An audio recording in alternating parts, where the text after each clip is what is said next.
In this global pandemic, the world's healthcare workers have taken a massive load of responsibility on their shoulders. But who's caring for the healthcare workers? Hundreds of thousands of healthcare workers have been infected. There is no official global death toll. Data has not been systematically collected.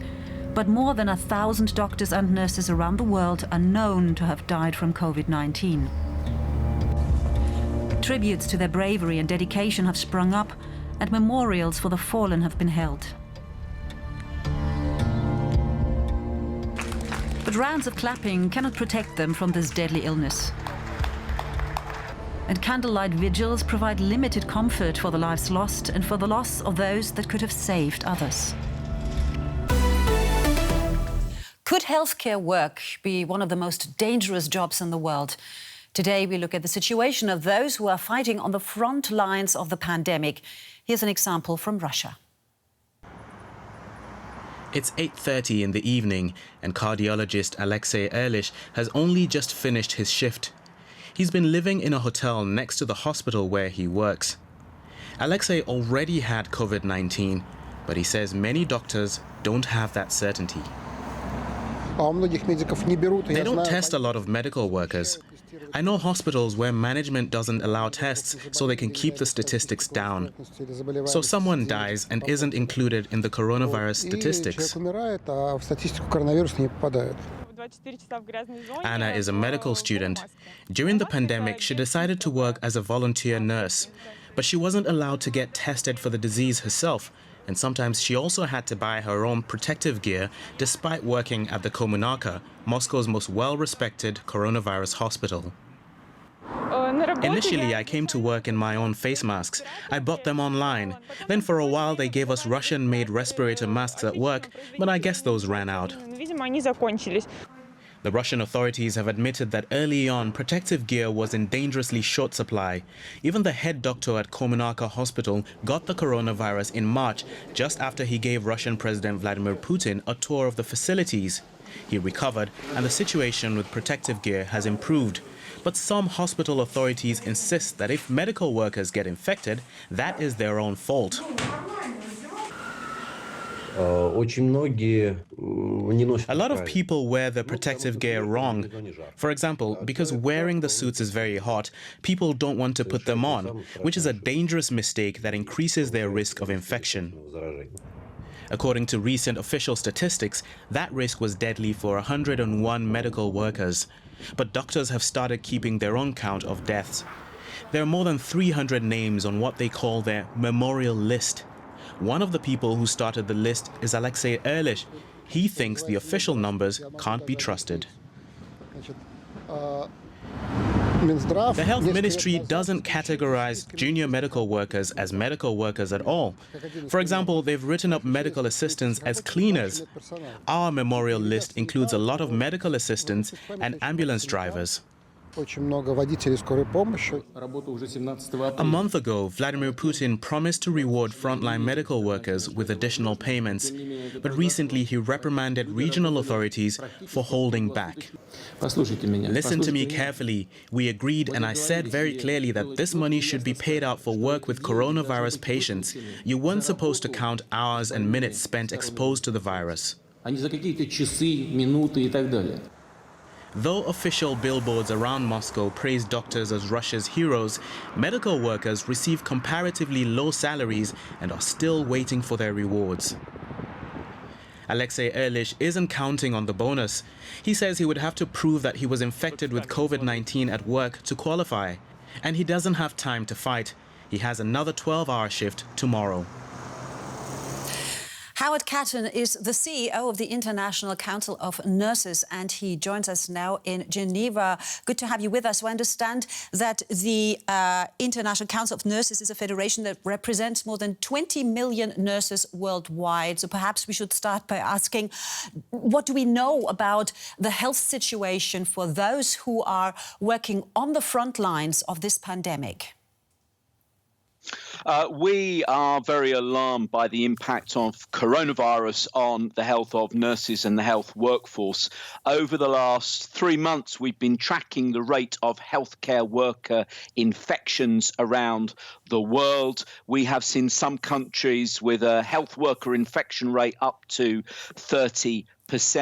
And tragically, we're now aware that more than 600 nurses have died around the world as a result of coronavirus. We have collected this information through our associations, our nursing associations, because it's not being collected centrally. And we are calling again very, very strongly for the systematic and standardized collection of this information, because we think it's vital to our understanding of the virus. Now, as we've just seen this report, I mean, Russia is among those countries that doesn't really release much accurate or official data, but it's not alone. Why is that? Why is it so difficult to get hold of official data here? We would like to see WHO firstly make a clear recommendation that this data should be collected. But yes, then it is for countries to agree to provide it. If you look at some of our data, as you say, it raises some glaring questions. Why can some countries have such a high infection rate and others have a low infection rate? Why can some countries have a lot of coronavirus cases, but the numbers of deaths of nurses actually be very, very small? If we collect this data in a standardized way, it would be like understanding the fingerprints of the virus, and it would help us to track and to treat and ultimately to defeat the virus. But we need WHO to make that recommendation, and we need countries then to agree to collect it in a standardized way.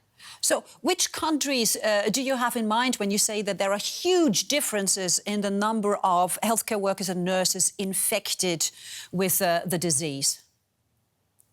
So we've seen in Europe, we've seen Spain with a healthcare worker infection rate of in excess of 20%. In Ireland, just in the last few days, 30% being reported there. But then we see other countries, Singapore, less than 1%. We think the average is probably around about a 7% infection rate. You're right. Look, we're relying on the information that our associations are providing to us, and they may be using different definitions. So I have to put that caveat on it. But that's why it makes it even more important. We agree the definitions, we collect them together in the same way.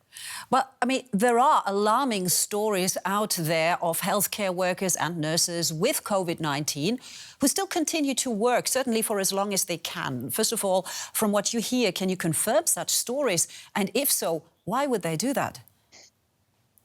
So the first thing to say is that we strongly believe that the high rate of healthcare worker infections is related to the lack of protective personal equipment. Nurses, health workers, protection, their safety is as important as other people's. They must be provided with the equipment. And if they show symptoms, they should then self-isolate and not go to work. But we went into this pandemic already 6 million nurses short around the world. That's about 20% of the nursing workforce. So our health systems are stretched very, very thinly. Our nurses, health workers are put under huge strain and pressure. And if they're not at work, they see the impact of that, not just on patients, but on their fellow co-workers as well. The big issue here, though, is that if these infection rates continue to go up, if they're of the magnitude that we think they are, if we start to see second waves, second peaks,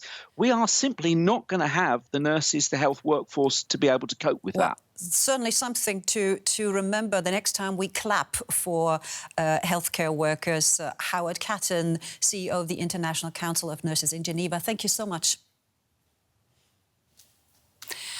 Time for your questions now. Over to our science correspondent, Derek Williams.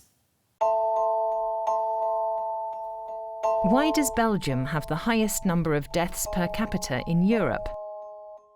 Comparing things like death tolls and case fatality rates in a meaningful way is pretty much impossible during this pandemic because there are no internationally accepted standards. Every country is deciding for itself what constitutes a COVID-19 death and what's a death by other causes. Belgium, for example, has decided to count all deaths suspected of being due to the virus as COVID-19 deaths, even if the deceased wasn't tested. That's included nearly all of the deaths that have occurred in the last few months in the country's rest homes. So the decision has obviously inflated the death toll in Belgium dramatically compared to its European neighbors, which use other criteria. Is Belgium over-reporting? The head of its National Health Institute says a retrospective view will show that the death toll there is actually similar to other countries, but I guess we'll have to wait and see. I've heard a lot about melatonin as both a preventive medication and a therapy for COVID-19. Is it a legitimate treatment option? Melatonin is a hormone that plays a key role in your sleep-wake cycle, and some studies do indicate it might have an anti-inflammatory effect in treating certain respiratory diseases as well. But the first thing I discovered in my search was that at the moment at least, there are no recommendations from reputable national or international health authorities to take melatonin as either prevention or therapy for COVID-19.